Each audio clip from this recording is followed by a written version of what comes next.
Hi, I'm Sherita Herring, your show host of Beverly Hills to Barnyard for the next 30 minutes. You're listening to the WCEG Network on WCEtalkradio.com. Click live on the screen tab or watch us live on your smart TV, YouTube, WCEG Network. We're the worldwide community empowerment group where we speak life into the community. Like WCEG on Facebook, follow on Twitter or Instagram at WCEG_talk_radio and at WCEG Network. And last but not least, the topics and opinions of those of the show hosts and guests are not of WCEG Network. So thank you for your support and thank you for listening to my initial announcement. So now to today's show topic, dementia and the family dynamic. Now, this has become a very important topic for me because we are dealing with someone that's very close to us. She has been like a second mom for me. It's my aunt. And so like for the past 3 years or so, we have been dealing with learning about the disease, the impacts that it has on the family, just a lot of things. And so I wanted to bring this subject to the forefront to talk about it more. Today, I will not have a guest. I will be bringing a few different guests. We're going to talk about not only dementia and the different forms of dementia, but I'm going to bring on individuals to talk about Medicare and Medicaid, how to hospice and, understanding hospice, because if you're like myself and my family, we all are so new to this and no one has been talking about it. It's almost like other subjects that seem taboo, though it transpires in our families, we don't talk about these things. And so I want to bring it more to the forefront. But first of all, what is dementia? Okay. And I'm going to read this information. It's a progressive disease that destroys memory and other important mental functions. Brain cell connections and the cells themselves, degenerate and die, eventually destroying memory and other important mental functions. Memory loss and confusion are the main symptoms. Now, there are some other 10 main symptoms that I'm going to mention, but there is no cure at this time, but medications and management strategies may temporarily improve symptoms. But now this was back on a report that I was reading from learn.org, and they reported this in 2020, but they said that the US government has been prioritizing research for dementia and Alzheimer's and these diseases, hoping to find a cure by 2025. Well, that was in 2020. We're coming up on 2024 here in a few months. Let's hope that they're on point for that. And why? Because these statistics are staggering. Worldwide, 55 million people are living with Alzheimer's and other dementias. But now there are different forms of dementia. So let me give you some insight on this. For one, dementia is an umbrella term that encompasses a range of cognitive impairments, including Alzheimer's disease.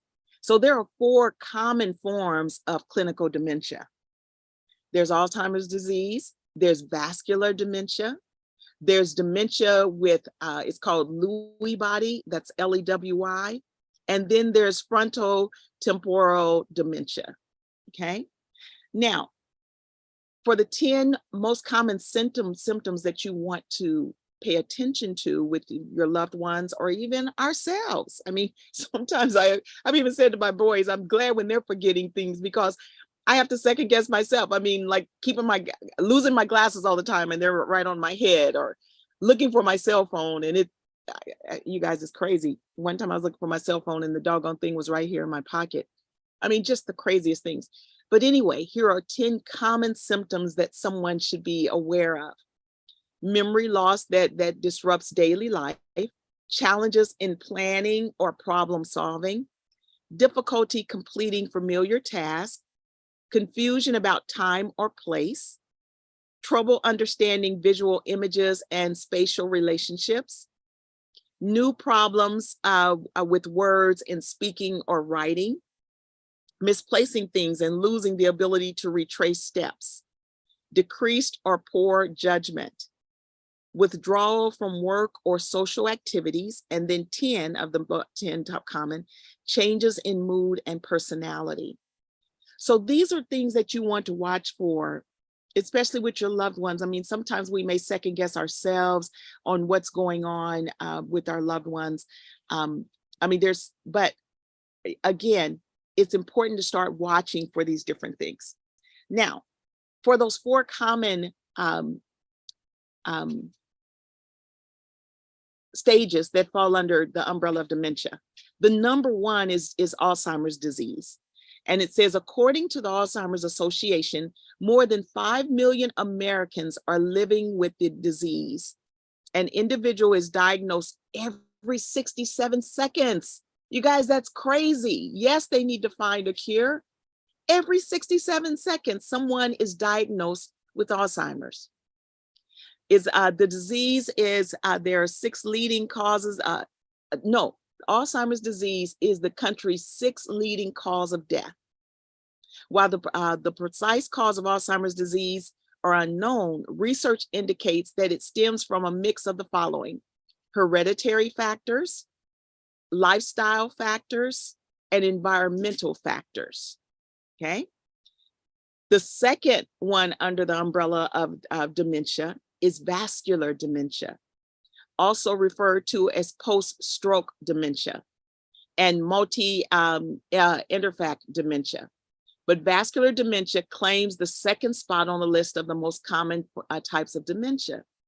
Now, according to some estimates, this may account for as many as 20% of the total number of dementia cases. So now the symptoms of vascular dementia vary depending on what region of the brain is affected. Now, again, vascular dementia mostly takes place after someone has had a stroke.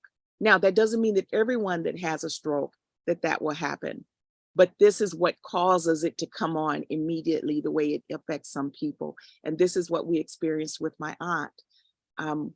She was experiencing some, as we age, some memory loss or things like that. But immediately after falling out, and the brain was not getting, blood wasn't going to the brain for a period of time. And when she did come to, she went immediately into what's called vascular dementia, and it totally impacted her memory.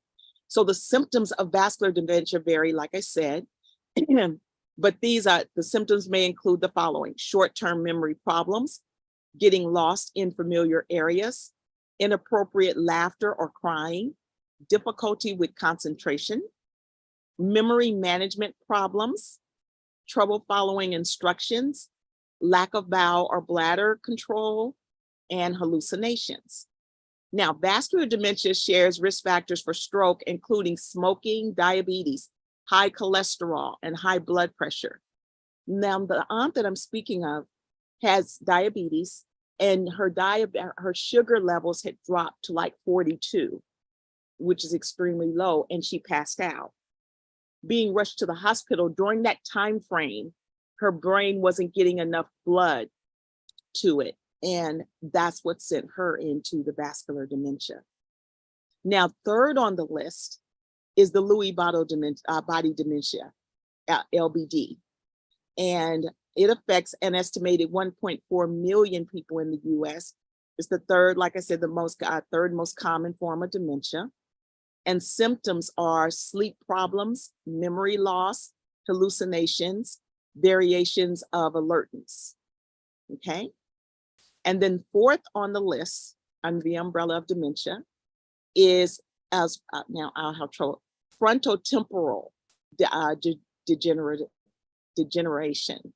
And it's called FTD.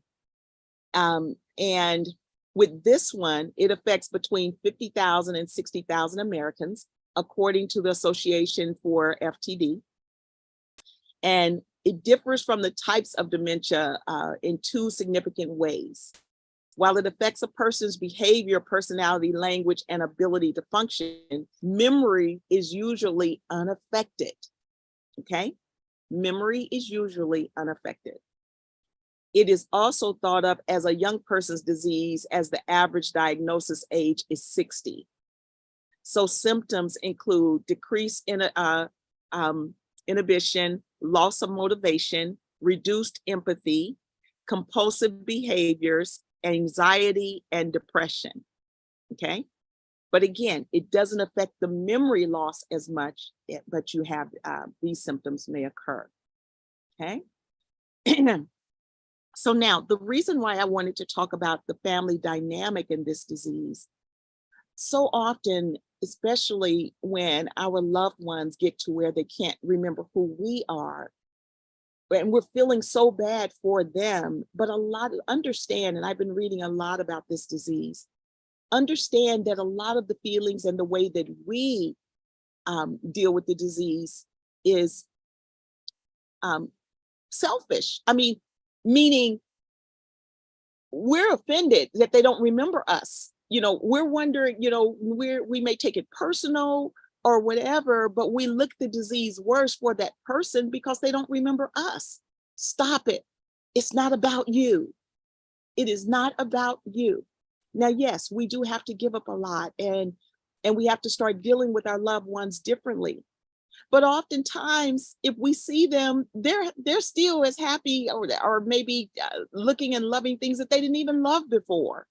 If we're not reminding them of the disease, and if we're keeping them in an environment that is conducive for helping them deal with the disease, they're happy in what they're doing.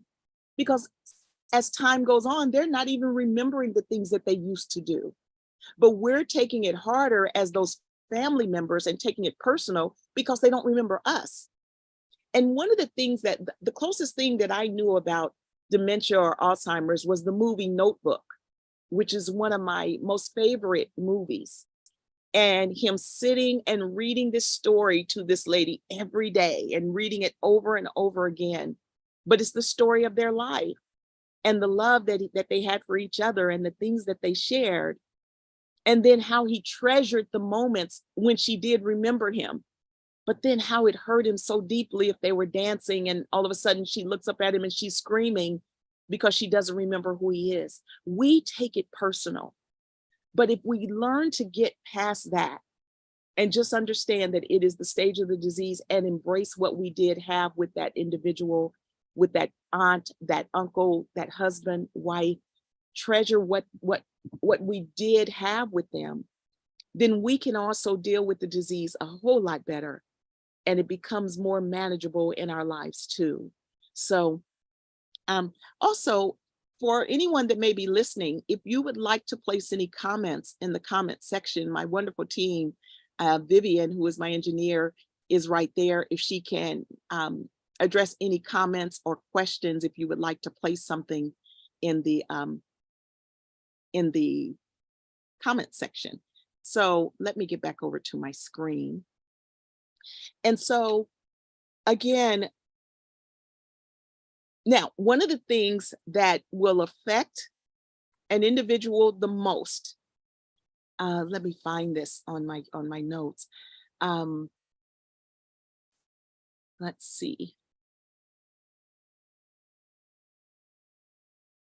One of the number one triggers to dementia's behavior, and we've got to remember this because we keep wanting to take our loved ones out and to parties and to all the things that we want to attend, because if we're the ones caring for that individual, we want to attend these gatherings. And so we want to take our loved one with us, and we think that it'll be great for them. Well, it can be, but it also can be a trigger that triggers a negative response. Because being surrounded by too many unfamiliar faces, this can be a major trigger, negative trigger for a person dealing with dementia and the symptoms that are all under dementia, including having too many caregivers at a time, a change in environment, i.e. going to visit a place they haven't been before, or making changes to their assisted living apartment or suite.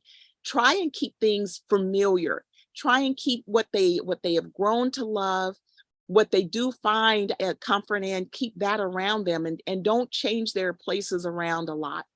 Um, Sadly, we've had to move my aunt a few times, and so we're working on a permanent situation so that we won't have to move her again, because each time we've noticed that it had a great impact on her. So I'm suggesting this for you too. This is why I like to share, because so often we may keep things as a secret. We may not feel the need to talk about it with other individuals, but I'm hoping that this show today will give someone comfort. It will help you to understand better how to deal with your loved one. And then also for the future guests that I will bring on, please get on and see if we can answer some of the questions that you may have. So now, another trigger, being hungry or thirsty or in need to go to the bathroom. Those are things that will create a behavior that makes you wonder why they're acting the way they're acting all of a sudden. And so you want to really pay attention to that. Now, what are the signs of your loved one getting worse? Excuse me. Wandering and becoming lost in a familiar neighborhood, repeating questions, difficulty with speaking, understanding and expressing thoughts, or reading and writing, having those difficulties, taking longer to complete typical daily tasks, hallucinating or experiencing paranoia or delusions.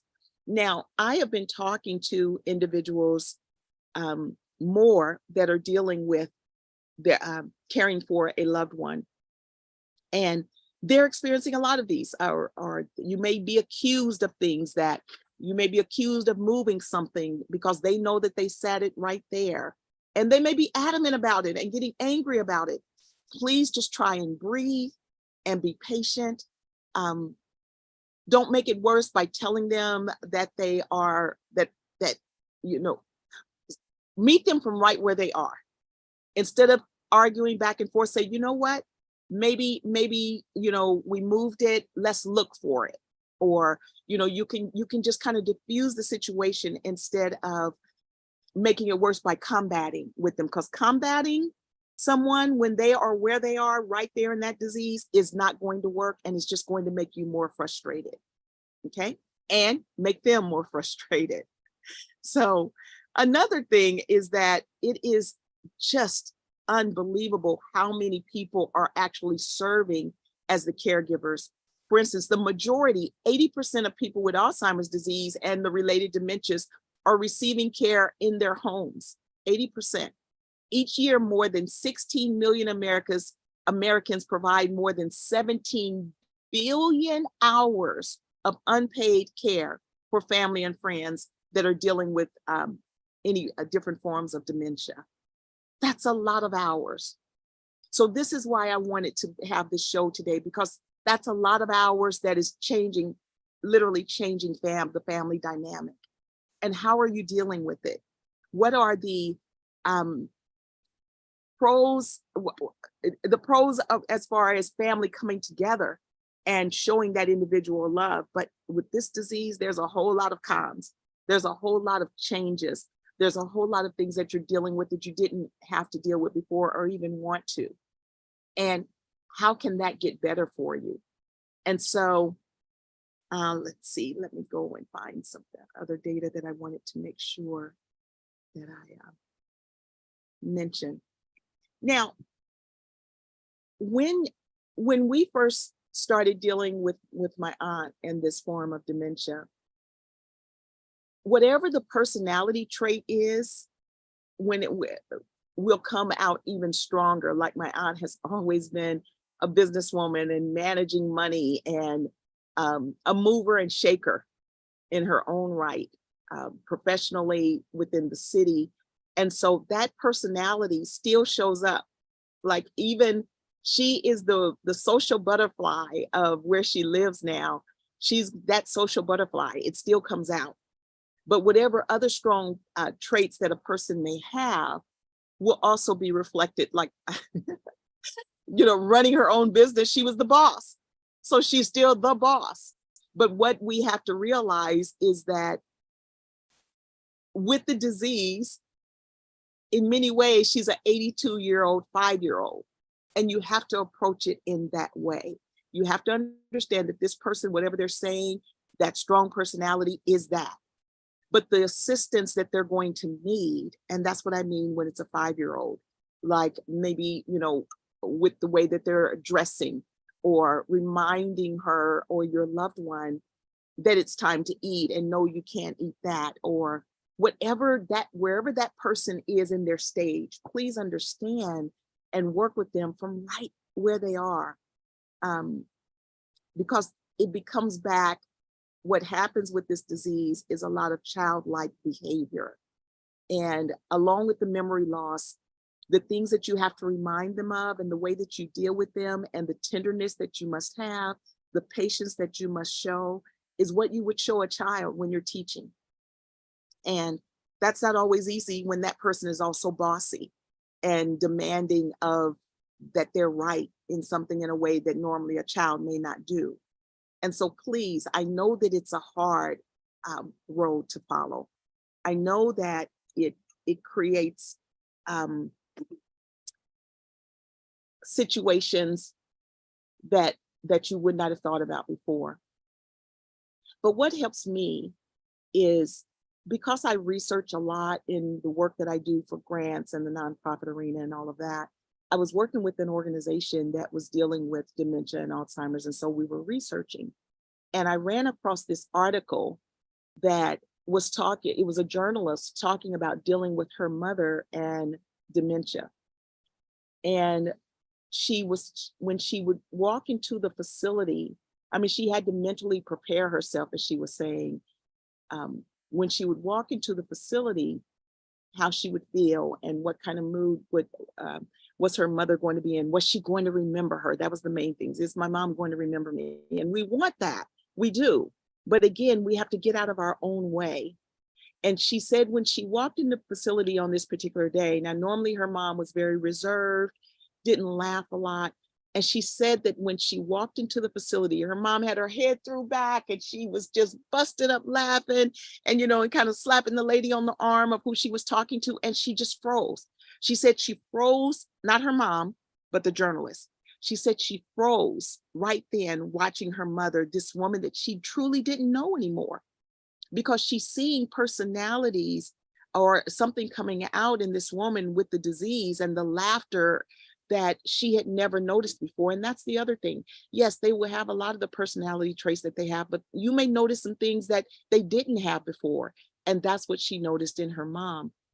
And so that's when she had to realize that she had to get out of her own way and stop expecting her mom to be the way that she knew her. Stop dressing her in the way that she knew that she wanted her to dress. Stop feeling like she needed to take her to the places that she used to go, because those places became unrecognizable to her mother. And these are things that we've had to realize also about my aunt, because my aunt was very much an amazing, immaculate dresser. And she wore the finest suits, the most beautiful shoes. I mean, that's one of the things that made me that I love clothes so much, because she's like a godmom to me. I mean, my middle name, I'm named after her. And so we want to do the things for her that we knew of who she was. But now she's more comfortable in a jogging suit and tennis shoes. And she still wants to do her hair. She still likes polishing her nails. There's certain things that when she looks and sees, she wants that. But we've had to realize that her dress attire is totally different. And we have to be comfortable with that and stop trying to dress her in the way that she used to dress. And so again, it's a learning process for all of us. And if you are just starting on this journey, it's going to be a learning process for you too. But take care and have patience, because that's what it's going to take. That's exactly what it's going to take. Let me take a little drink of coffee.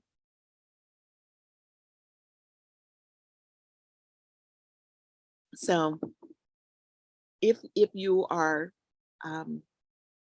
Some of you, depending on your age, may even be dealing with some of the symptoms that we've talked about. There are medications that can help to with your memory. And but one of the things that in doing research years ago with that client,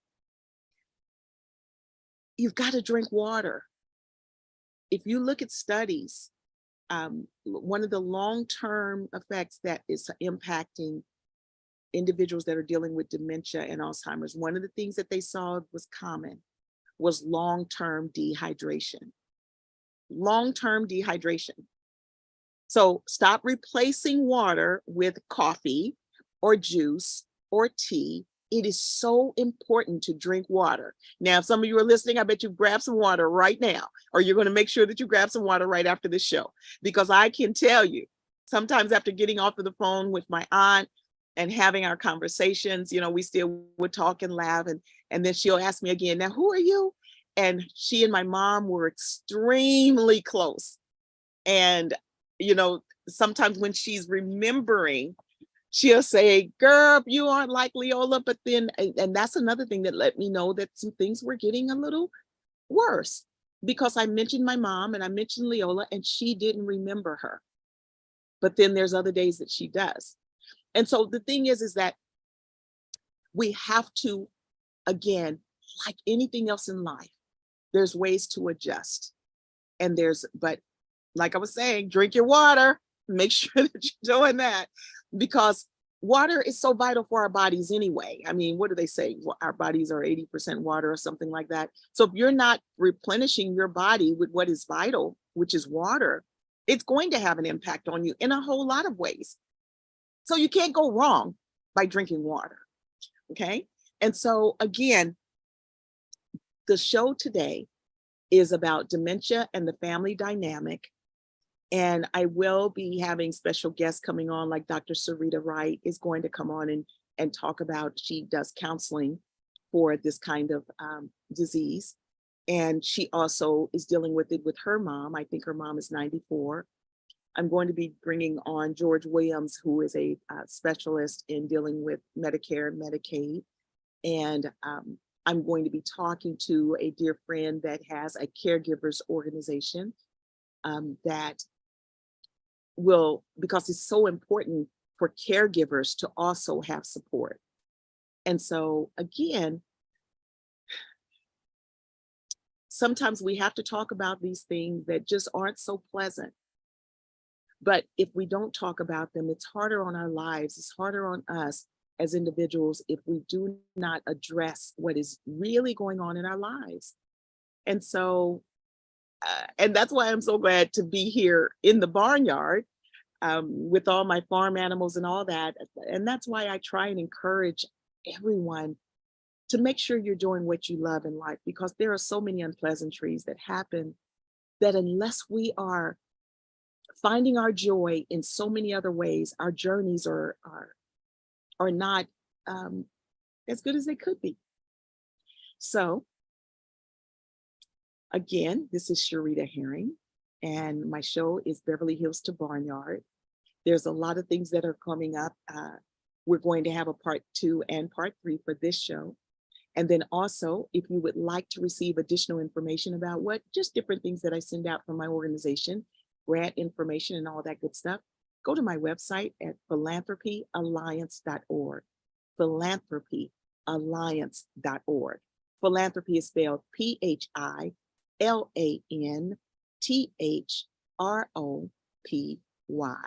Philanthropy Alliance, ALLIANCE.org. Philanthropyalliance.org. And then also, we have a grant writing masterclass that is going to be starting in early November. And so please, please, please, you will see that also on my website.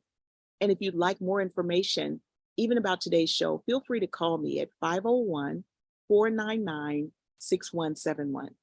501-499-6171. So again, this is Sherita J. Herring with Beverly Hills to Barnyard. Thank you for listening. Make sure you tune in every Wednesday, 7 a.m. Pacific, 8 a.m. Mountain, 9 a.m. Central, and 10 a.m. Eastern. I hope that you have a wonderful day. Many blessings to you. Have a good one.